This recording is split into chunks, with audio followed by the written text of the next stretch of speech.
xohlasalaringiz kesib tashlaysizlar. Ochig'i men kelganimdan afsuslanyapman. Shuncha vaqtim zoya ketdi. Qiz bola, o'g'il bola deydigan joyim yo'q. Qisqa gapiraman chunki shoshyapman. Payg'ambar alayhisalomning yoniga Jabroil alayhisalom keldilarda 3 ta narsani aytdilar. Ey Muhammad, xohlagan ishingizni qiling. Agar hantalni urg'ucha bo'lsa yoki toshni ichida bo'lsa ham yaxshi bo'lsa mukofotini, yomon bo'lsa jazosini olasiz. Ikkinchisi, xohlagan insoningizni yaxshi ko'ring. Baribir bir kun ajralasiz. Xohlaganingizcha yashang, xohlaganday. Fahshga botib yashaysanmi, zinoni targ'ib qilib yashaysanmi, avratingni ko'rsatib yashaysanmi, baribir bir kun o'lasan va Alloh taoloning oldiga borasan. Musulmonmi, musulmon emasmi, tan oladimi, olmaydimi, bu meni gapim emas.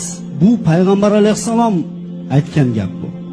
O'zini musulmonman degan inson tilini tiyib, haddini bilib, hayosini joyiga qo'yib o'tirish kerak.